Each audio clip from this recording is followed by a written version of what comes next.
Então veio Jesus a Galiléia ter com João junto do Jordão para ser batizado por ele. Mas João opunha-se-lhe, dizendo: Eu careço ser batizado por ti, e vens tu a mim? Jesus, porém, respondendo-lhe, disse: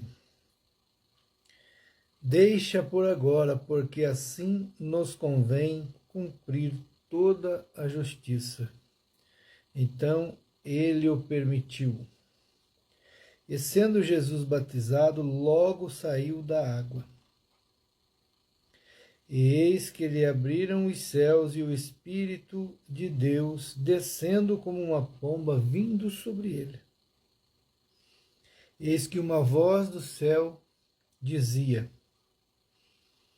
Este é o meu Filho amado, em quem me comprazo. Evangelho de Jesus Cristo, segundo Mateus, capítulo 3, versículo 13, 14, 15, 16 e 17. Esse trecho marca o início do ministério de Jesus na Terra. Eu quero dizer que esta é a inauguração do Evangelho. O que é o Evangelho? No sentido original da palavra grega, Evangelho quer dizer boas novas, novas notícias, boas novas de salvação. Meus queridos, eu tenho acompanhado muita coisa que tem acontecido no nosso tempo, pelas redes sociais, por debates, conversas, né? E muitos pregadores que eu tenho ouvido. Já disse algumas vezes e vou repetir, causa preocupação para aqueles que são criados no Evangelho. Eu, por muito tempo, também acreditei em muita coisa que ouvi, porque, na verdade, uma boa parte do povo, principalmente dos que estão dentro das igrejas, dentro das religiões, né? Não é só o cristianismo, não,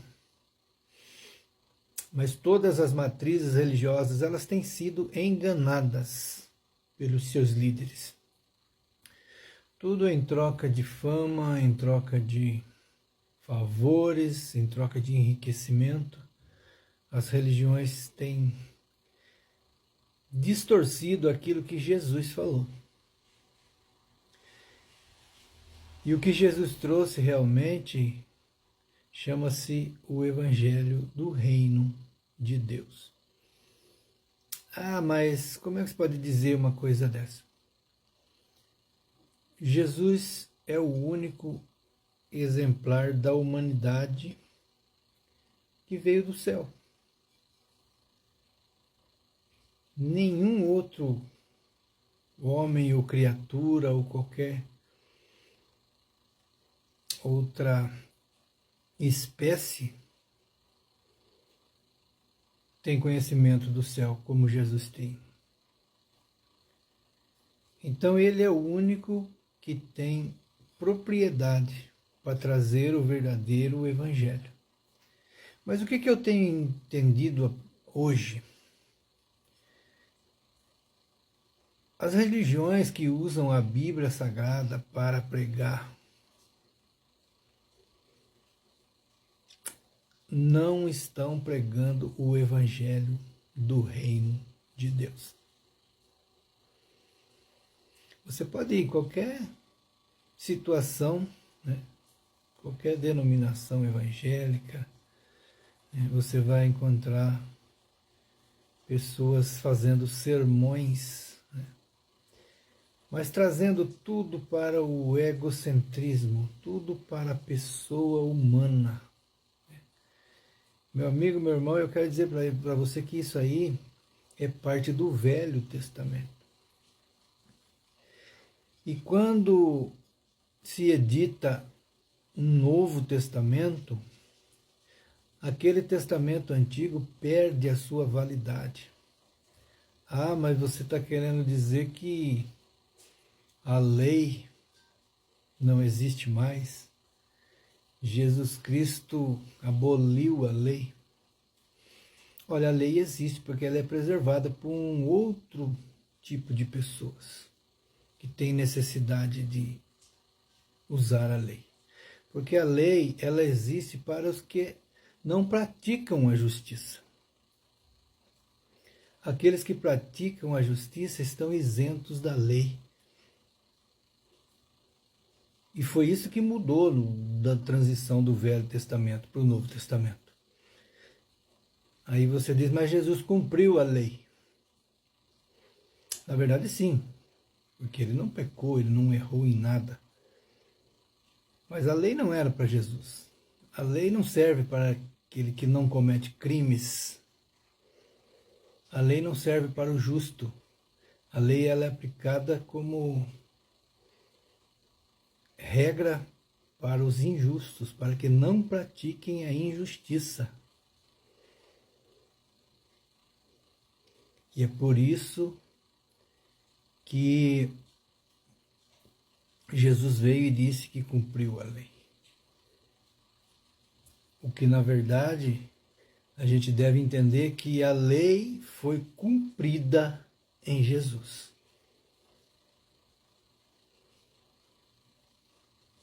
Jesus não tinha necessidade de cumprir a lei, porque ele não foi pego em nenhuma transgressão legal. Né? Jesus não transgrediu a lei. Então a lei não tem valor para o justo. Né? No processo penal, né? O livro jurídico que trata de crimes não se chama Código Criminal ou Código de Processo Criminal. Chama-se Código Penal ou Código de Processo Penal. Por quê? Porque trata da pena e não do crime. Perfeito? Então Jesus veio para dizer que o ser humano pode passar pela vida toda praticando a justiça do reino de Deus sem que incida sobre ele a lei. E foi isso que aconteceu quando Jesus veio e disse que cumpriu a lei. Porque ele foi justo o tempo todo e a lei não incidiu sobre a pessoa de Jesus. Né? Mas o que nós temos visto ultimamente? As igrejas não estão dando satisfação, não estão dando ênfase para o Evangelho de Cristo, para o Evangelho do Reino de Deus. E sim pregando autoajuda, né? Inflação de ego. As igrejas não estão preocupadas com salvação. As religiões, digo, não estão preocupadas com a salvação. Eu tenho um artigo que em breve estaremos lançando aqui, que fala sobre o início e o fim. Temos um nome aí, não sei se provisório ainda, né, mas pode se tornar definitivo. É aquele que conhece a sua origem, não tem medo do destino. Né? Se eu sei quem eu sou, se eu conheço a minha identidade, eu sei quem eu sou, eu não tenho medo do lugar para onde eu vou. Né? Se a gente continuar a leitura aqui, desse trecho que eu li e parei, no último versículo do capítulo 3 de Mateus, do Evangelho segundo escreveu Mateus, a gente vai entrar no capítulo 4, que fala da tentação de Jesus. Logo após ser batizado, Jesus foi conduzido ao deserto e ali apareceu o adversário, o inimigo de Jesus, né? Porque até então ele não havia aparecido pessoalmente na vida dos seres humanos, né? Mas ele sabendo quem era Jesus, ele sabendo qual era o propósito de Jesus na terra, ele tentou dissuadir Jesus da sua missão. Então o que ele fez? Ele apareceu pessoalmente, como nunca tinha feito antes, né? A Bíblia fala dele pessoalmente apenas no Gênesis, né? Lá no jardim, quando incitou Eva e Adão a cometer o pecado da desobediência. E depois ele não aparece pessoalmente mais no Velho Testamento, a não ser no livro de Jó. Mas o livro de Jó você vai pesquisar aí, você vai encontrar teólogos e estudiosos da Bíblia Sagrada dizendo que o livro de Jó não é um livro, não é uma história verídica.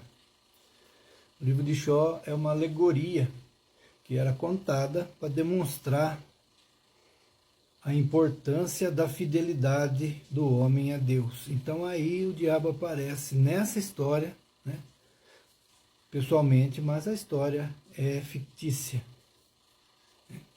Mas aqui no deserto, logo após o batismo de Jesus, ele aparece pessoalmente para Jesus. E ele lança algumas ideias, porque Jesus era um ser humano, né? Estava num corpo humano, mesmo sabendo, tendo consciência que havia descido dos céus, ele era um ser humano. E o inimigo o tentava para tentar desclassificá-lo como filho de Deus. E a astúcia do inimigo é impressionante, né? E a gente acha que ele não pode nos aplicar um golpe hoje, né? Costumo dizer que ele é o maior estelionatário, é o primeiro e maior estelionatário do universo. Porque ele usa do poder que ele não tem, né? Ele usa do poder que Deus deu aos homens para poder efetuar as suas ideias, né, os seus planos, e depois levar a fama como um ser poderoso, o que ele não é, na verdade, né? Então, vou provar isso para você aqui, falando sobre Jesus. Jesus era um ser humano 100% consciente da sua identidade espiritual e material. Ele sabia exatamente de onde tinha vindo. Ele sabia exatamente quem ele era lá no reino de Deus. E ele sabia exatamente quem ele era no reino da terra. E ele sabia exatamente o seu propósito. Para quê? Qual era a finalidade do seu nascimento na terra e do início do seu ministério, a partir desses 40 dias de jejum no deserto. Então, quando Satanás chegou ao seu lado, ele, aqui no versículo 3 do capítulo 4 de Mateus, ele diz assim: se tu és o Filho de Deus. Veja bem que ele colocou uma dúvida, tentou colocar uma dúvida, né, no coração de Jesus, dizendo: se tu és o Filho de Deus. Como se Jesus pudesse ter alguma dúvida, né, a respeito da sua identidade. Se tu és o Filho de Deus, manda que essas pedras se tornem pão. Jesus é Senhor de todas as coisas, Senhor da sua própria consciência. O que nós também devemos saber quando nós adquirimos a fé em Cristo e tomamos a consciência de Cristo, é essa mesma consciência que temos que ter. Né? E qual foi a resposta de Jesus nessa hora? Está escrito. Jesus não usou palavras próprias, né? Palavras suas, mas Jesus usou o que estava escrito na palavra de Deus. O que Deus havia colocado nele. Porque no livro de João, no capítulo 1, diz que a palavra era, Jesus é a palavra. No princípio era o verbo, a palavra de Deus, que estava com Deus. E ele participou de toda a criação juntamente com Deus. Então, Jesus disse, está escrito. Nem só de pão viverá o homem, mas de toda palavra que sai da boca de Deus. Quer dizer, não é só comida. Não é só comida, não é só bebida. Não é só para o corpo físico. É para o corpo espiritual. Para a mente, para o psicológico. É para tudo o corpo, porque o homem não é apenas a carne. Né? O homem também é trino, como Deus é trino. Corpo, alma e espírito. Mas o diabo ali ficou provado que Jesus conhecia a sua identidade e sabia o que estava fazendo. Mas ele novamente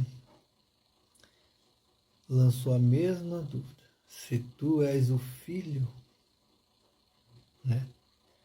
Posso colocá-lo sobre o pináculo do templo. Se tu és realmente filho de Deus, salta daqui. Que está escrito. Ó a audácia dele. Já usou, como Jesus havia dito que estava escrito. Ele também já lançou essa pérola aí, né? Mas também está escrito que aos seus anjos dará. Satanás também conhece a palavra, né?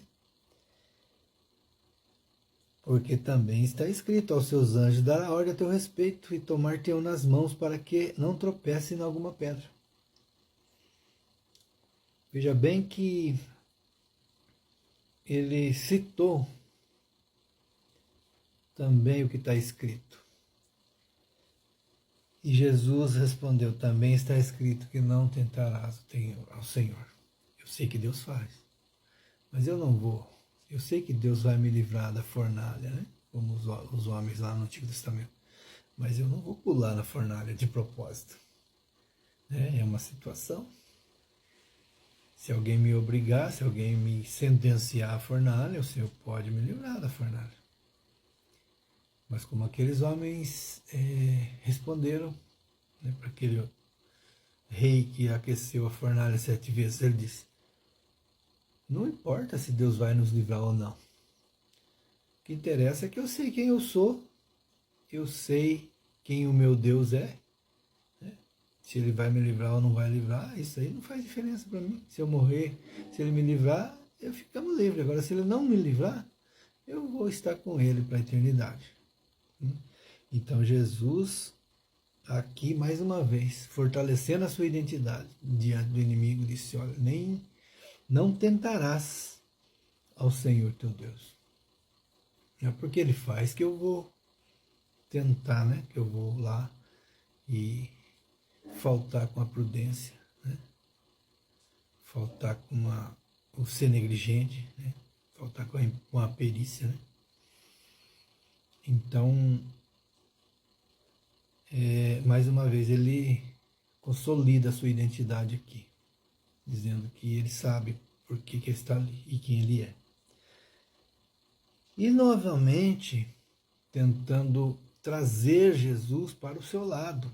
Ele falou, bom, ele sabe quem ele é, ele sabe por que ele está aqui, mas eu vou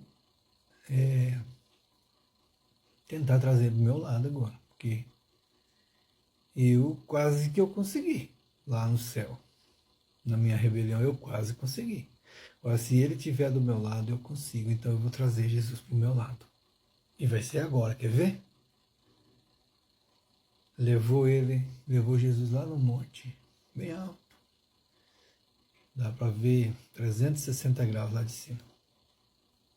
E ele mostrou tudo o que podia ser visto dali.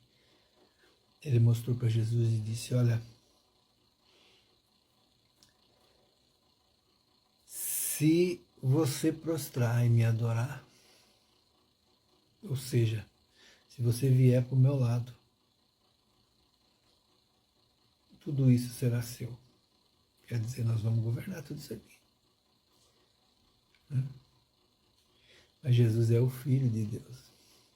Jesus é o dono de tudo.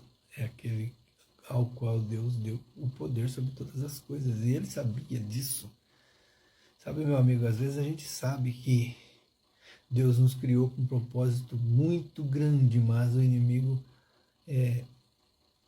nos cegou os olhos, ensurdeceu nossos ouvidos e tapou a nossa boca e a gente não consegue desenvolver nada. Por quê? Porque a gente acha que ele tem razão, que ele está falando a verdade. Mas o inimigo nosso, ele é o pai da mentira. Ele é capaz de mentir apenas. Não é capaz de mais nada. Ah, o diabo não faz nada? Não. Não. Eu quero desafiar aí alguém que consiga trazer uma prova de que aquele que foi expulso lá do céu por Deus é capaz de criar alguma coisa. Se você trouxer essa prova de criação, dizer que ele fez isso, ele criou isso, além da mentira,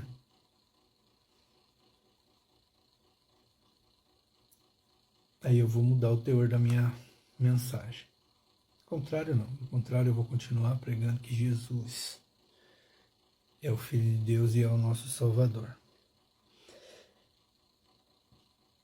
Mas Jesus sabia da intenção dele também. Então Jesus disse a ele: vai-te, Satanás, porque está escrito: só a Deus adorarás e só a Ele servirás.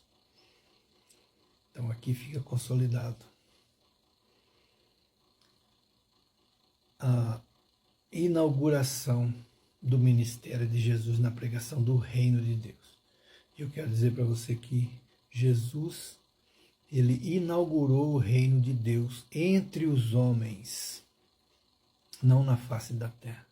Porque o rei que todos esperavam era um rei que nascesse na nobreza e fosse se assentar no trono nos palácios da época. Mas ele não nasceu dessa maneira. Ele nasceu numa manjedoura e ele cresceu para iniciar o seu ministério com 30 anos, para instaurar o reino de Deus entre os homens e não no solo terreno. O reino de Deus não é um território na terra. O reino de Deus é no coração do homem, no coração da mulher, no coração da humanidade. E esse reino foi inaugurado por Jesus aqui. Quando os discípulos perguntaram: mas e onde é o seu reino? Ele respondeu àqueles discípulos, o reino de Deus está entre nós, o reino de Deus está entre vós. Então, não fique carregando esse peso, de tentar descobrir qual é a igreja que Jesus Cristo fundou, qual é a denominação que Jesus Cristo fundou. Ele não fundou denominação nenhuma. Jesus não fundou nenhuma religião. Para você ter uma ideia, eu vou mais fundo ainda e vou dizer para você que Jesus não fundou nem o cristianismo, porque o cristianismo foi criado por um imperador romano no 3º século que usou essa palavra. A primeira vez que foi usada a palavra cristão foi usada por um imperador romano que criou esse termo para fundir para fazer um sincretismo religioso com o paganismo, né? O que não traz nenhuma autoridade para nenhum homem na face da terra, porque Jesus Cristo não fundou nenhuma igreja, nem a católica, nem a evangélica, nenhuma qualquer, nenhuma matriz religiosa Jesus colocou. Jesus trouxe o reino de Deus e instaurou esse reino nas pessoas e não no solo da terra. Lembre-se bem, a igreja de Deus não tem território. O corpo de Cristo não tem território. O corpo de Cristo está no coração do ser humano. E hoje eu quero dizer para você, essa miscelânea, com essa desorganização generalizada em que estamos vivendo no dia de hoje, o mundo inteiro convulsionando, a natureza cobrando cada passo que o homem deu na direção errada. Nós devemos entender que não é a religião que nos vai redimir, não é a política que nos vai redimir, não é nenhuma atitude física que vai nos garantir o nosso futuro. E quero deixar bem claro aqui que o futuro é eterno.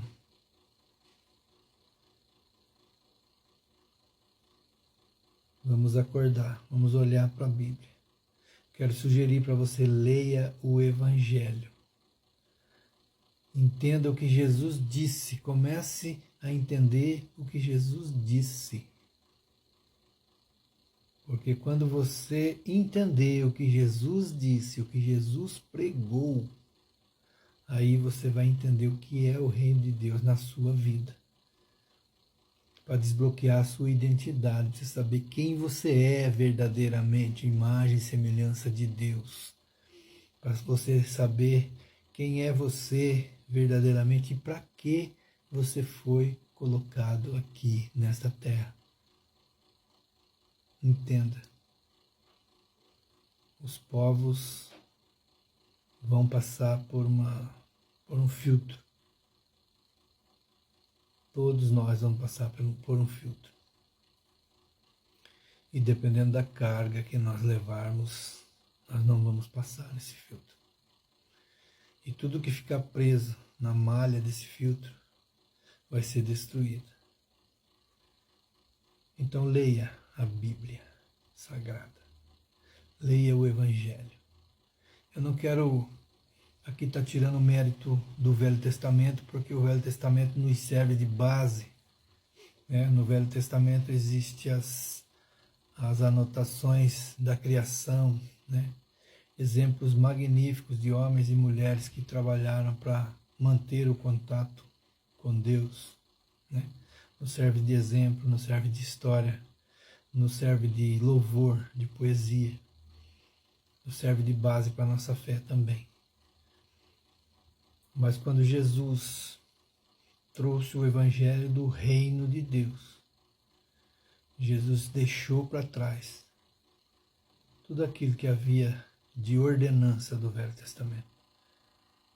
Hoje, o Evangelho é diferente.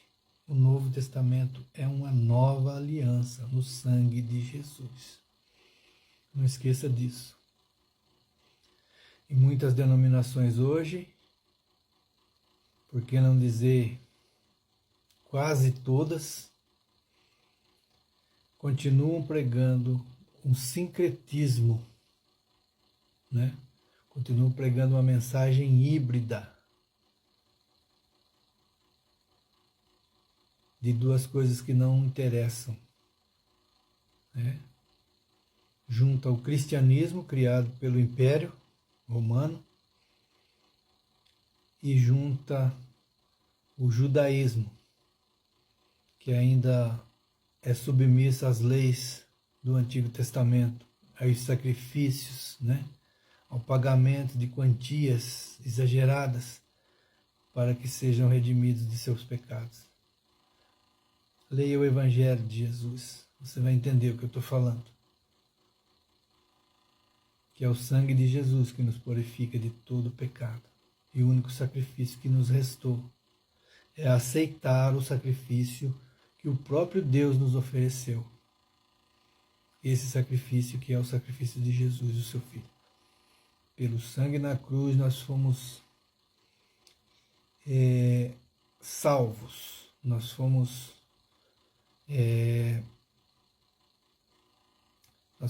adquiridos para Deus, redimidos do nosso pecado, na morte de Jesus na cruz. Pela morte nós fomos redimidos, comprados, pagos. Aquela nota promissória que tinha com o nosso nome, ela foi destruída na cruz do Calvário. E depois de 3 dias que Jesus havia morto, ele ressuscitou.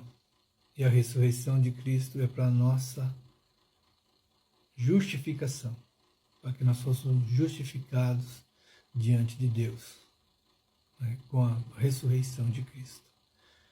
Então aprenda uma coisa, meu querido amigo, meu querido ouvinte, meu querido irmão. Leia o que Jesus falou. Tem uma Bíblia, a minha, né? Tem uma minha, tem várias edições, em que tudo que Jesus disse está escrito aqui em letras vermelhas. Se a sua não tem, né? Não tem problema, leia assim mesmo. Mas se ela tem essas letras vermelhas, comecem a prestar atenção nesse texto em destaque. Porque comigo aconteceu assim. Eu comecei a ler, comecei a aprender e comecei a entender muita coisa que eu ouvia pregar. E as pessoas pregam usando uma característica de interpretação própria, né? Eu interpreto a Bíblia do jeito que eu quero. Eu olho para a Bíblia do jeito que eu quero. E acontece isso com muitas pessoas no dia de hoje, né? Interpretando do jeito que quer. Enchendo a rede de lixo, enchendo a rede de discórdia, porque o que eu tenho visto muito aqui é pessoas contestando a fala de outras. Né? Ah, não é assim, não é assado. Olha, se não é assim ou não é assado, isso aí é o problema de quem está falando, não de quem está ouvindo. Cabe a você que ouve filtrar o que você concorda, o que você não concorda e confrontar com o texto bíblico. Pega a sua Bíblia aí, ouviu? Vai lá na Bíblia, procura saber se é realmente aquilo, se o contexto é este. Perfeito? Aprenda a entender a Bíblia em seus contextos. Eu aprendi muita coisa desse jeito. Eu aprendi muito e tenho sentido a necessidade de falar a respeito dessas coisas com vocês. Tá bom, pessoal? Eu vou parar por aqui e logo eu volto trazendo mais a respeito das falas de Jesus, do Evangelho do Reino de Deus para você. Não vou entrar em polêmica aqui, não vou entrar em apocalipse, não vou entrar em terríveis debates, mas vou procurar trazer algo com clareza, fundamentado na palavra de Deus. Ok? Muito obrigado pela sua atenção até aqui. Que Deus te abençoe, te ilumine e te guarde. Em nome do Senhor Jesus. Tchau, tchau.